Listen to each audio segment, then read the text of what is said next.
Hey Bullets, how you doing? Going to follow up on some keys that Coach Misty talked about yesterday. Breaststroke, in my mind, is one of the more artistic strokes because there are certain things you have to do, but everyone has their own little style and flair of doing it. We're going to go back to 1976 to start off with. A swimmer named David Wilkie from Great Britain. He's the only person in the 1976 Montreal Olympics that wasn't an American to win an event, and he won the 200 breaststroke. And what he did was he was using a little bit more hip undulation than the other people were.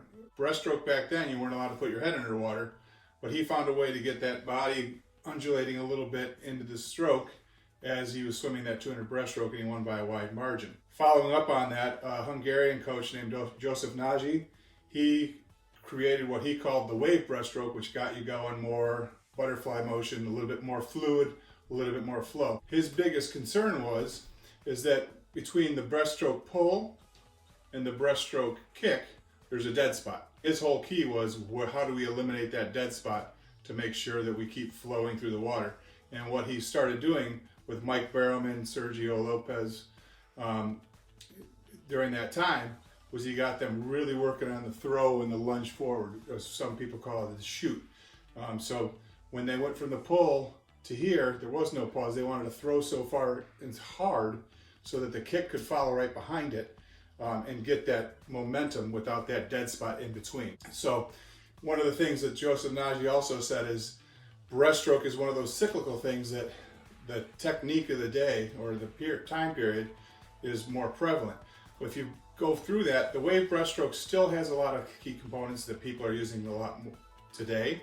A couple of things have changed though, especially in the 100 breaststroke as compared to the 200 breaststroke. The 100 breaststroke and the 200 breaststroke used to be like 80% kick dominated and 20% stroke. Now the 100 breaststroke is pretty close to 50% stroke, 50% kick, where you're getting generating your power and your speed. Adam Peaty is now changing the rules again. All right, Adam Peaty's 56 for 100 meter breaststroke, and nobody's near him. And one of the things he does better than anyone is his tempo. His tempo is really, really quick. And it's not that we don't have people that can have quick tempos. It's just his is quick and he doesn't let it fall apart. His tempo does not slow.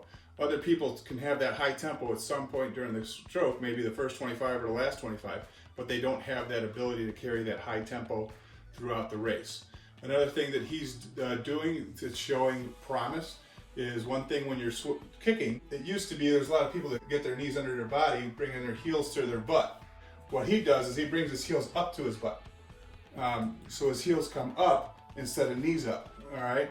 So what that does is with the heels coming up to your butt, there's less resistance, frontal resistance from the water as he's recovering his kick.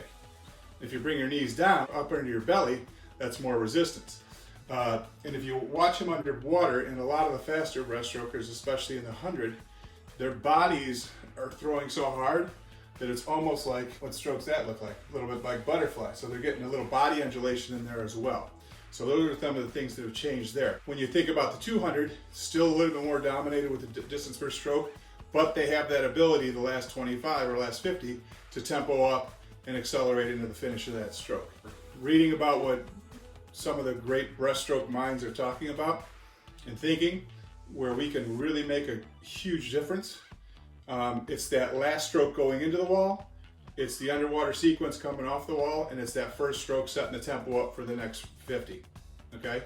So when you're swimming and we get back into the water, when you're doing your breaststroke, be really conscious of your stroke into the turn, the underwater sequence, and the stroke, the first one coming off the underwater sequence. We don't want to get in that habit of diving into the stroke, into the wall, gliding up and down like this, because that's just taking up time. We want to get our hands on the wall, drive the knees to the chest, get those feet up in less than a second between hand touch and foot touch. And then we want to make sure we have an explosive push off the wall, always, whatever the stroke is, but especially in breaststroke, because that underwater sequence is so powerful. If you didn't have a chance to see Coach Brian or Coach Walker talk about that 2 days ago, I'd suggest doing that as well. But those are some of the key points that I think are important. That explosiveness every time we throw forward and not being lazy and sticking under the chin. We want to make sure we throw hard and make sure that by the hand is when the hands are thrown forward, that sets up a time for that kick to really drive that streamlined body forward. Great. Hopefully this has been beneficial to you. As I always say, these are my thoughts, and my thoughts are crazy sometimes, but I do a lot of reading on breaststroke because it is so individual and not everybody looks the same. So good luck to you, stay safe, and hope to get you back in the water real soon.